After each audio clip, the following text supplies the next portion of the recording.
দর্শক বন্ধুরা, আমি এখন একজন ক্রেতা ভাইয়ের সাথে কথা বলবো। আমার পাশে দাঁড়িয়ে রয়েছেন একজন ক্রেতা, উনি এখানে ফার্মে মুরগি নেওয়ার জন্য আসছে মাবার্দ হ্যাচারি এবং সেল সেন্টারে। ভাইয়ের সাথে আমি এখন একটু কথা বলবো। আসসালামু আলাইকুম ভাই, কেমন আছেন? ওয়ালাইকুম আসসালাম, ভালো আছি। আপনি ভালো আছেন তো? এই তো আছি আলহামদুলিল্লাহ ভালো। ভাই নামটা কি? আমার নাম জালাল আহমেদ। ভাই কোথা থেকে আসছেন আপনি এখানে? হবিগঞ্জ থেকে আসছি। আমার হোম ডিস্ট্রিক্ট হবিগঞ্জ, উপজেলা সোনারুঘাট, আর সাটিয়াজুরি ইউনিয়ন, ৮ নং সাটিয়াজুরি ইউনিয়ন, ওয়ার্ড নং ৬, আর গ্রামের নাম হচ্ছে দারাগাঁও গ্রাম। আপনি হবিগঞ্জ জেলা থেকে আসছেন। আমরা দেখতেছি আপনার জন্য কিছু মানে ফার্মে মুরগি এখন মানে প্যাকেটিং করা হচ্ছে, মানে খাঁচায় ভরতেছে, এগুলা আপনি নেওয়ার জন্য আসছেন? জি, আমি গত ১ মাস আগে অর্ডার নিয়েছি ইউটিউবের মাধ্যমে দেখে। আর এটা মূলত আমার প্রথম প্রজেক্ট। আর আমি আরো অন্যান্য এই ফার্মের ব্যবস্থা করতেছি। আর আমি যে জায়গাতে মানে ইয়ে করবো ১,০০০ মুরগির ফার্মে মুরগির অর্ডার দিছি, আজকে রিসিভ করতেছি এই মালগুলি। ভবিষ্যতে আরো মানে টাইগার, তারপরে বিভিন্ন প্রজাতির মুরগি আছে, এগুলো করার মানে আমার ইয়ে আছে, উদ্যোগ আছে। আর আমি যে জায়গাতে মানে ফার্মটা করতেছি অত্যন্ত খোলামেলা পরিবেশ এবং মুক্ত আবহাওয়া। এর জন্য আমি এটা উপযোগী মনে করে আমি প্রথমে স্টার্ট দিয়েছি। ১,০০০ মুরগ নিতেছি আজকে, ভবিষ্যতে আরো মুরগ নিয়ে আমি ইয়ে করবো আর কি। কতদিন বয়সের মুরগি নিতেছেন? আমি ২ মাস বয়সের মুরগি নিতেছি। ২ মাস বয়সের মুরগিগুলো নিতেছেন, ১,০০০ মুরগি। এটার জন্য আপনি ১ মাস আগে আইসা এখানে অর্ডার দিয়ে গেছিলাম। তো এই যে এখানে যে আসছেন, আপনি এই পরিবেশটা দেখে কি রকম মনে হচ্ছে আপনার কাছে? এখানের পরিবেশটা আসলে তো আমি বারবারই ঘুরে ঘুরে দেখছি। আমি এর আগেও নারায়ণগঞ্জের বা বাঞ্ছারামপুরে আসছি, তো বিভিন্ন শহর অঞ্চলে আসছি, বিভিন্ন এলাকায় আসছি, ঘুরে দেখছি। তো এই এলাকাটা মানে আমার কাছে খুব সুন্দর বা খুব ভালো পরিবেশ। এখানে যারা আমাকে মানে মুরগি দিচ্ছে, এদের সাথে আমি এদের ব্যবহার অত্যন্ত ভালো। এবং ফার্মে যে ভাই, উনিও আমাদের সাথে সুন্দর আচরণ, সুন্দর ব্যবহার করছেন। আর ভালোভাবে মানে আমাদের সবকিছু বুঝিয়ে শুনিয়ে দিচ্ছেন, সাথে একটি বই দিচ্ছেন। এবং আমরা যে খাবার এবং ঔষধ মানে প্রশিক্ষণ অনেকটাই নিয়ে নিছি ওনার কাছ থেকে। বাকি আরো ফোনের মাধ্যমে নেবো আর কিভাবে খামারটা পরিচালনা করতে হবে পদ্ধতি সম্পর্কে আপনাকে একটা বই দেওয়া হয়েছে? জি, আমাকে একটা বই দেওয়া হয়েছে। অনেক একটা ভালো একটা যে বই দেওয়া হয়েছে, অনেকেই দেন। আসলে এই যে খামারটা আপনি দেখতেছেন, এই যে হ্যাচারিটা দেখতেছেন, বাংলাদেশে আপনি আরো অনেক বলেন যে আরো অনেক জায়গায় আছেন, এরকম সুন্দর বা এরকম নিজস্ব হ্যাচারি আর কয়টা দেখছেন আপনার মনে আছে কিনা? না, আমার এলাকায় আছে, ক্ষুদ্র আছে, তো এত সুন্দর পরিবেশ বা এত পরিবেশে নাই। এখানের যে ডিসিপ্লিন, এখানের যে সেফটি ব্যবস্থাটা দেখে আসলে আমি মুগ্ধ হয়েছি। হ্যাঁ, আমরা কয়েকবার মানে এখানে আসার সময় স্প্রে করতে হয়েছে, তারপরে জীবাণুনাশক দিয়ে হাত ধুইতে হয়েছে। মানে এখানের যে সেফটি ব্যবস্থাটা অত্যন্ত ভালো ব্যবস্থা। এর জন্য আরো মানে এখানের যে পরিবেশটা আমাকে আরো মানে মুগ্ধ করছে আর কি। ভবিষ্যতে আরো আসবো, এই আশাবাদ আমি ব্যক্ত করছি। ঠিক আছে, আপনার সফলতা কামনা করি। ইনশাল্লাহ আবার দরকার লাগলে আপনি এখানে আসবেন। ভালো থাকবেন। আসসালামু আলাইকুম। যে দোয়া করবেন, ভবিষ্যতে আবারও দেখা হবে, আমরা আসবো। হ্যাঁ, দোয়া করবেন। আসসালামু আলাইকুম। ওয়ালাইকুম আসসালাম।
সুপ্রিয় দর্শক, আসসালামু আলাইকুম।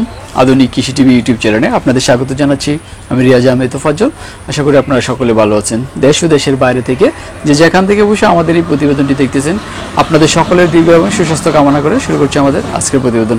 দর্শক বন্ধুরা, আপনারা দেখতেছেন যে আমি একটি ছোট্ট অফিস রুমে দাঁড়িয়ে রয়েছি। এটা মাওয়ার্দ হ্যাচারি এবং সেল সেন্টার, ব্রাহ্মণবাড়িয়া জেলার বাঞ্ছারামপুর থানার গিয়াসউদ্দিন ভাইয়ের নতুন একটি অফিস রুম। তিনি আপনারা জানেন যে আসলে এখন লকডাউন চলতেছে, লকডাউনে করোনা ভাইরাসের প্রভাবটা একটু বেড়ে গেছে, সে কারণে লকডাউন চলতেছে, তো তার এখানে জায়গা সংকলন হচ্ছে না, সে কারণে তিনি আবার আরেকটা নতুন অফিস রুমের মতো তৈরি করেছেন, যার গেস্টরা আসে, যা অতিথিরা আসে তারা এখানে যেতে বসতে পারে।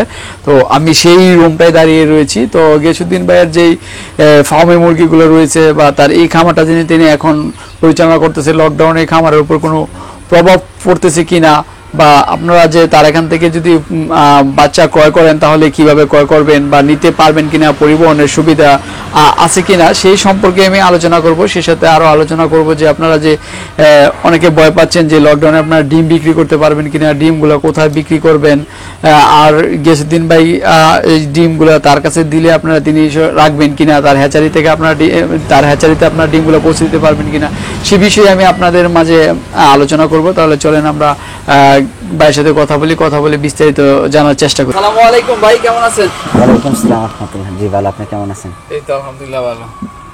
এই জায়গাটা কি নতুন করলেন নাকি? জি, আপনার এটা একটা অফিস বাইরে আপনার বসার জন্য ভালো একটা স্পেস করা হয়েছে। আচ্ছা, তো আপনি তো ওইদিকে আরো বসার জায়গা আছে, আবার নতুন করে এখানে করার কারণটা কি? না, আপনার ওইদিকে বসার জায়গা আছে, অফিস রুমের ভিতরে আছে এক্সট্রা। আপনার খোলামেলা করা হয়েছে এই কারণে কি জানেন, গরমের দিন তো আসলে এখন দেখেন মুক্ত খোলামেলা পরিবেশ কিন্তু অনেক ভালো লাগে এই জায়গাটাতে, আপনার অনেক ভালো লাগে। সুন্দর করে সাজাইছেন, আপনাদের দেখা দিতেছে মোবাইল নাম্বার দিয়ে দিচ্ছেন, পরিচালনা গিয়াসউদ্দিন ভাই, আবার লিখছেন পশুমা আনোয়ার হোসেন। আনোয়ার হোসেন তো আপনার ভাই, উনি কি দেশে আসছে নাকি? হ্যাঁ, উনি দেশে আছে। দেশে আসছে না? তো আসলে এখন তো লকডাউন চলতেছে, তো লকডাউনের মধ্যে আপনার ব্যবসা বাণিজ্যের কি খবর? লকডাউনের ভিতরে ব্যবসা বাণিজ্য মোটামুটি আমরা আপনার যে আমাদের যে ব্যবসা, আমাদের কোনো পণ্য কিন্তু কোনো জায়গায় এখন আটকায় না কিন্তু, লেকিন আপনার সমস্যা হচ্ছে যেমন দূরে দূরে যারা আপনার 400-500 মাল আছে, যেমন আমাদের ওই আপনার অনেক দূরে দূরের 400-500 টাইগার আটকে রয়েছে, আমরা দিতে পারতেছি না জায়গায় জায়গায়, শুধু দূরে দূরে মাল আটকে রয়েছে। আর যারা মনে করেন গাড়িতে নিয়ে যেতে পারতেছে পিকআপ দিয়ে ডাইরেক্ট, তারা মাল আটকে থাকে না, তারা নিয়ে যেতেছে না। এটা আপনার 500-400 মালের লেগে, যেমন আপনার রংপুর, দিনাজপুর এদিকে 500 মাল করে পাঠালে পোষাইতো না। আপনি এমন ধরনের মনে করেন সব জায়গায় এমন ধরনের কমার বেশ 400-500 মাল করে আটকে রয়েছে, এই জিনিসটা আটকে রয়েছে আর কি। আর মোটামুটি আমরা সব ব্যবসায় ভালো চলতেছে ইনশাল্লাহ। এমনি তো মানুষ তো আসতে পারতেছে আপনার খামারে না, আপনার যখন আপনি পিকআপ নিয়ে আসলে, নিজস্ব পরিবহন নিয়ে আসলে কোনো সমস্যা হইতেছে না, তো আসতে পারতেছে, কোনো সমস্যা হইতেছে না। তো এখন মোটামুটি মানে আপনার ব্যবসাটার অবস্থা, মানে যে ফার্মিং মুরগি রয়েছে আপনারা তো এটার অবস্থানটা এখন কিরকম আছে, মানে অবস্থাটা কিরকম লকডাউনের মধ্যে মানুষ নিচ্ছে কিনা, বা লকডাউনের ভিতরে আপনার চলতেছে তো আলহামদুলিল্লাহ। গিয়াসউদ্দিন ভাই, এখন তো মনে করেন লকডাউন, মানুষের যাতায়াতের একটু সমস্যা হচ্ছে, হয়তো বা নিজস্ব পরিবহন দিয়ে আসতে পারতেছে, বা আপনাদের যে কাঁচামালের পণ্য যাচ্ছে, তো মানে এখন মানে মানুষের আগ্রহটা কিরকম খামারের প্রতি? মানুষের আগ্রহ আছে, আপনার মানুষ আগ্রহ আছে, আগ্রহ থাকবে। এটা আপনার এমন একটা জিনিস, এটা খাদ্য পণ্যের ভিতরে পড়ছে, কিন্তু এটা কখনোই মোটামুটি ভাবে আপনার যাচ্ছে না বলে অফ থাকবো না। কেন অফ থাকবো না? এটা আপনার ব্যবসাটা যেহেতু খাদ্যপূর্ণ, তো আগ্রহ মোটামুটি যারা ছোটখাটো আগ্রহ তারা আসতে পারতেছে না, যারা বড় আগ্রহ তারা কিন্তু নির্দিষ্ট ফিকার নিজস্ব প্রাইভেটলি আপনার আইসা মাল নিয়ে চলে যেতেছে, কোনো সমস্যা হইতেছে না। যারা ওই 100, 500, 200 এরকম নিচ্ছে, মানে তারা আসতে পারতেছে না, কারণ যাতায়াতের কষ্টটা একটু বেশি পড়বে, কারণ এখন যেহেতু গণপরিবহন চলে না, নিজস্ব পরিবহন সবার তো আর নিজস্ব পরিবহন নাই। না, নিজস্ব পরিবহন সবার নাই।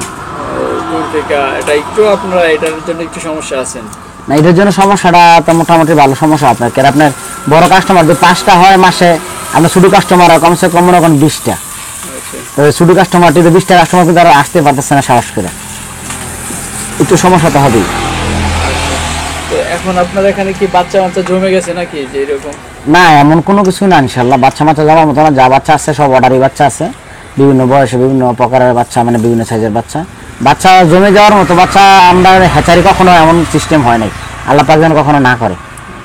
লকডাউন তো বেশি দিনের দেয় নাই, অল্প কিছুদিনের ওই দিছে, আবার এটা আবার 7 দিন বাড়াইছে। তো সেই কারণে যদি কেউ একটু বড় মুরগি নিতে চায়, সেটা তা আপনারা করেও দিতে পারতেছেন। আর একটু সারা বাংলাদেশে যেহেতু এটা একটা ভাইরাসের কারণে একটু সমস্যা হবে, সেটা অবশ্যই আমাদের মেনে নিতে হবে। তারপরে এখন আপনার যে খামারে মানে এই ভাইরাসের কারণে খামারে কোনো প্রভাব পড়ছে কিনা, বা আপনি কোনো কিরকম সমস্যা আছেন যদি একটু আমাদের দর্শকদের শেয়ার করতেন। না, আমাদের ব্যবসা যে মাওবারদা হ্যাচারি, আমাদের যে প্রজেক্ট বাংলাদেশ সবাই জানে আমাদের হিসাব কিতাবটা। তো আমাদের হিসাব কিতাবে মোটামুটি মনে করেন ধরেন যে বড় বড় অর্ডার দিতেছি বা অর্ডার প্রতিনিয়ত অর্ডার হইতাছে ইনশাল্লাহ, আলহামদুলিল্লাহ। তো এখন বর্তমানে আপনার যে পরিস্থিতির মধ্যে আছে আমার সবকিছু মিলে মোটামুটি তেমন একটা সমস্যা আমাদের নাই ইনশাল্লাহ, আশা করি মোটামুটি ভালো আছি। যাক, আলহামদুলিল্লাহ যদি ভালো থাকেন। তো এই ফার্মে মুরগি তো আপনি লালন পালন করতেছেন, আমরা দেখতেছি আসলে যত্ন নিতেছেন, এগুলো তো নতুন করে আর কিছু বলার নাই। তারপরে একটু বলেন যে এই সময়টা আপনারা কিভাবে যত্নটা নিতেছেন, যার কারণ ভাইরাস তো মানুষের অ্যাটাক করে, মুরগিরও তো অ্যাটাক করে ভাইরাসে, কারণ করোনা না করলে অন্য অন্য ভাইরাস মুরগিকে অ্যাটাক করে। তো এটা যত্নটা কিভাবে নিতেছেন একটু। না, মুরগির যে ভাইরাসটা আপনার চলে গেছে, কিন্তু মুরগি একটা ভাইরাস ছিল কিন্তু দেশে আপনার মুরগি বছরে একটা ভাইরাস আসবেই। মুরগি একটা যে ভাইরাসটা ছিল বা মুরগির ভাইরাসটা আসছিল, যে মুরগির ভাইরাসটা মোটামুটি রোজার আগে চলে গেছে। তো এখন কিন্তু ওই ভাইরাসটা নাই, ঠিক আছে। এখন মোটামুটি ভাবে আপনার যদি আপনার এরপর আপনার ভাইরাসটা তৈরি নিজের ঘর থেকে, আপনার ঘর পরিচ্ছন্ন ভালো রাখবেন, ঘরের শুদ্ধ সুবিধা সবকিছু ঠিক রাখবেন, পরিবেশ ভালো রাখবেন, পানি আদা ঠিক রাখবেন, ওষুধ পানি ঠিক রাখবেন, ভাইরাস কখনো আক্রমণ করবে না। আপনি যদি অযত্নে কোনো কিছু রাখেন, আমাদের হিসাবটা দেখেন, আমাদের বিশাল বড় আকারের আপনার এই যে প্রত্যেকটি ঘরে মাল, প্রত্যেকটি ঘরে একটা ঘরে যদি বাচ্চা মরে থাকে, যদি না ফেলাতে অ্যান্টিভাইরাস সৃষ্টি হইব। রোগ কিন্তু দূরের থেকে আসে না, কিন্তু কোনো রোগ দূরের থেকে আসে না। আমরা মনে করেন ধরেন আপনার দূরে থেকে বছরে একবার ওই যে একটা হাওয়ার মধ্যে একটা লোক আসে বলে, এটা আপনার সবার তো পায় না, সবার পালে সবাই মানে কিছু লোকের পায়। তো ওই যে ব্রয়লারের সোনালি ডায়মন্ডে বেশি আক্রান্ত করে লাগে আর কি, এটা যেহেতু আপনার রোগ প্রতিরোধ ক্ষমতা খুবই কম। এখন মোটামুটি ভাবে আমরা নজর দিতেছি আপনার সবচেয়ে বড় নজর হচ্ছে চেকের ভিতরে, প্রত্যেকটি ঘরে চেক, প্রত্যেকটি ঘরে কোন সময় কি করতে হবে, প্রত্যেকটি ঘরে কোন সময় কি করণীয়, সবকিছু চেক আমরা এতে খুব গুরুত্ব সহকারে দেখতেছি। এখন কিছুদিন ভাই আপনি যেহেতু যেমনটি বললেন যে দূর থেকে কাস্টমার আসে, গাড়ি নিয়ে আসে, তো এই ভাইরাসের ঝুঁকিটা তো এরকম এই কারণেই মানে লকডাউনটা দেওয়া আছে যে দূরে থেকে কেউ যাতে বহন না করতে পারে, বা বহন করলে যাতে সেটা প্রতিরোধ করা যায়। তো আপনি এটার জন্য কিরকম ব্যবস্থা নিয়ে থাকেন? না, এইটার জন্য ব্যবস্থা আপনার করা সেফটি, আপনি যেমন 4-5 ফুট দূরে বসার কথা বলি, তারপর আপনার ঢোকার মাধ্যমে আমাদের স্প্রে আছে। আপনার যখন আবার কাছে বসবে, আমাদের যেমন আপনার কোম্পানি আপনার আমাদের স্প্রে দিয়ে রাখছে, আপনার এটা দিয়ে আপনি ইয়া করতে পারবেন দূরে থেকে আসলে। হ্যাঁ, হ্যান্ড স্যানিটাইজার আছে আপনার, এটা কোম্পানির ওষুধ কোম্পানি দেয় আমাদের, অনেক ভালো। তো আপনার মোটামুটি ভাবে সেফটি করা আছে। সেফটি করে না করা থাকলে তো আপনি মনে করেন টাকা পয়সা কামাই করে রোগে আক্রান্ত করে যে কোনো মানুষের জন্যই। এর জন্য আমরা সেফটিটা ওই সেফটিটা আগে করা, প্রত্যেকটি গেটে গেটে আপনার স্প্রের ব্যবস্থা আছে ঢোকার জন্য। আমাদের খামার ঢুকতে 3টা গেট লাগবে, 3টা গেটে স্প্রের ব্যবস্থা আছে। প্রত্যেকটার মধ্যে আপনার জীবাণুনাশক দিয়ে তারপরে প্রবেশ করান, এটা একটু অনেক ভালো। মানে এমনিতেও খামারে সবসময় স্প্রে করে ঢুকানো উচিত, স্প্রে ছাড়া যাতে না ঢুকে, বায়ো সিকিউরিটিটা মেনটেন করে। তারপরে এখন যেহেতু করোনার একটা ভাইরাস অ্যাটাক করতেছে, সেক্ষেত্রে একটু বেশি যত্ন মানে বেশি সিকিউরিটি দেওয়া মানে দরকার আর কি। তারপর আপনি একটু সাবধানতা অবলম্বন করবেন, কারণ অনেক দূর থেকে যারা আসে, ভাইরাস তো মানুষের মাধ্যমে এটা ছড়াচ্ছে, এটা বাতাসের মাধ্যমে প্রথম বলা হয়েছিল ছড়াইছে, কিন্তু বাতাসের মাধ্যমে এটা তেমন ছড়ায় না, এটা ছড়ায় মানুষের মাধ্যমে, এক একজনের ছোঁয়াছে বলা যায়, এবং হাঁচি কাশির মাধ্যমে। তো আপনি লক্ষ্য করবেন যে কোনো লোক যে আসে তার শরীরে তাপমাত্রাটা কীরকম আছে, তার শরীরে জ্বর আছে কিনা, বা হাসি কাশি বা শ্বাসকষ্ট, তো এরকম লোকের আপনারা প্রবেশ করতে দিবেন না, কারণ এটা না দেওয়াই ভালো আমি মনে করি। তো আপনার এটা আপনার সাথে আমি একমত, আসলে প্রবেশ করা দেওয়াটা উচিত না। এবং আমরা আপনার জন্য কিন্তু বিভিন্নখানে বসার জন্য স্পেস করছি, যা একজন আসুক দুজন আসুক দূরে থেকে আর পরিবেশ দেখা, তখন এর সাথে দ্রুত বজায় আমরা কিন্তু আসলে চেষ্টা করি মানার জন্য আর কি। মানতে আছি, এটার দায়িত্ব কিছু করণ লাগতেছে, বুঝলেন না, মানতে আছি, করতে আছি। এখন আপনার এখানে মানে কোন কোন সাইজের বাচ্চা আছে? এখন আমাদের কাছে সাইজের বাচ্চা আছে আপনার মোটামুটি ভাবে 0 থেকে 2 মোটামুটি 2.5 মাস 3 মাস পর্যন্ত বাচ্চা আছে ইনশাআল্লাহ। 2.5 মাস 3 মাস পর্যন্ত হ্যাঁ বাচ্চা আছে না? আপনার এখানে তো এগুলো প্রতিনিয়তই থাকে, আপনি বিক্রি করতেছেন আবার তৈরি করতেছেন। আমরা যতটুকু জানি আপনি বিভিন্ন জায়গায় মানে বিভিন্ন শীট করে রাখছেন, যে সময় যে শীটে যে জিনিসটা যেটা দরকার সেই এরকম রাখেন। তো এখন মানে আমাদের দর্শকরা নেওয়ার মতো যে এখন এসে নিতে পারবে, নতুন দর্শকরা আপনি মানে নিতে পারবে এরকম কতগুলো আছে? আপনি যদি কোনো ভাই নিতে চায় এরকম তেমন কোনো মাল স্টক নাই আমাদের 3 খামারের ভিতরেই। মোটামুটি 1000-2000 মাল স্টক আছে, 2-2.5 মাসের বা 1.5 মাসের বাচ্চা আছে। যে কোনো ভাই যদি নিতে চায় যোগাযোগ করে স্ক্রিনে নাম্বার দেওয়া থাকবে, আপনার নাম্বারে যোগাযোগ করে নিতে পারবো, কোনো সন্দেহ নেই। আর আপনার যে কোনো ভাই তো আপনার আমাদের বেশিরভাগ অর্ডার দিয়ে মাল নেয়, হ্যাঁ অর্ডার দিয়ে মাল নেয় এই কারণে যে আমরা প্র্যাকটিক্যালি আপনার দূরে থেকে বলে লাভ না, কাছে এসে দেখেন আমরা ভ্যাকসিনের যে ব্যাপারটা, পরিচ্ছন্নতার যে ব্যাপারটা, আমাদের মধ্যে যে খামার হিসাব 4 দিন 5 দিন থাকা যায়, থাইকা খাই শিক্ষা যায়, মালটা নেওয়া যায়, এটার একটা ব্যাপার স্যাপার আছে। ওই জিনিসটি আমরা সবসময় ফলো করি। কেন জানেননি, আপনার 5 দিন এই জায়গা থাকলে, 4 দিন এই জায়গায় থাকলে অনেক কিছু জানা, অনেক কিছু বোঝা, অনেক কিছু শিকার আছে, অনেক কিছু আপনার থেকে অর্জন করে নেওয়ার আছে। কোনো খামারে কিন্তু আপনি ব্যবস্থা করবে না। কিন্তু আমরা এই কথাটা আমরা বলে থাকি, এখন এই বর্তমানে যেহেতু দেশে করোনা অবস্থা, তো মোটামুটি ভাবে আমরা ওই সিস্টেম করে আমরা কিন্তু পরিবেশ করে রাখার বন্দোবস্ত করি, বা আসলে সুস্থ কিনা বা স্বয়ংসম্পূর্ণ কিনা। কারণ আপনি একজনের জন্য 10 জন নষ্ট করতে পারবো না। এখানে এখন আসতে পারবো যদি সে সুস্থ থাকে, সে মাল নিতে চায়, সেই জায়গাতে থাকিয়া খাইয়ে শিক্ষা এই জায়গায় অর্ডার দিয়ে মাল নিতে চাইবো, সন্দেহ নেই। আর যে কোনো ভাই মনে করে যদি বললে আমি আরো বেশি মাল নেবো, 2 দিন আগে মাল নেবো, আমি আপনার 15 দিন থাকবো, 15 দিন আগে কিভাবে ভ্যাকসিন দেন, কিভাবে ভ্যাকসিন করান, আমার মালটা নিচ্ছকে নিজের দায়িত্বে ভ্যাকসিন দেখে আমি নিয়ে যাবো, এর জন্য প্লাস পয়েন্ট। আমার যদি কিছু গাফলতি থাকে, তারপরও সের কারণে এই গাফলতি থাকবে না। আচ্ছা, তো এখন তো মনে করেন আপনি লকডাউন, তারপরে করোনা ভাইরাস, মানে মালের দামের কোনো সমস্যা নেই? মালের দামের কোনো তেমন একটা অভাব পড়ে নাই। আপনার পার পিস বাচ্চার থেকে 2000-3000 টাকা কম, আর কি তার চেয়ে বেশি কোনো বাচ্চাতে এখনো হয়নি। 2000-3000 টাকা কম, এর বেশি কম হয়নি। আপনার বাচ্চা চলতেছে, গাড়ি চলতেছে, সবকিছু চলতেছে, তো আপনার তার জন্য তো সব বাচ্চার আপনার রেট এটা থামতেছে না। মানে বাচ্চার রেটটা একটু কম এখন, মানে 1000 বাচ্চার মধ্যে কিছু আপনার এমন 2000-3000 টাকা কম আর কি। তার মানে প্রতি বাচ্চা গেলে 2 টাকা 3 টাকা 2 টাকা 3 টাকা কম আছে। আচ্ছা, এটা এই ভাইরাসের প্রভাবের কারণে নাকি এখন মানুষের চাহিদার কারণে? না, আপনার শুনেন একটা কথা মনে রাখেন, যদি আপনার আতঙ্ক কিন্তু সবার ভিতরে থাকে, সে হয়তো চিন্তা করে বাচ্চাটা এখন আনলাম, বাচ্চাটা না খাবার পানি দিমু করতে, ওষুধ পানি দিমু করতে, আসলে চিন্তার কোনো কারণ নাই।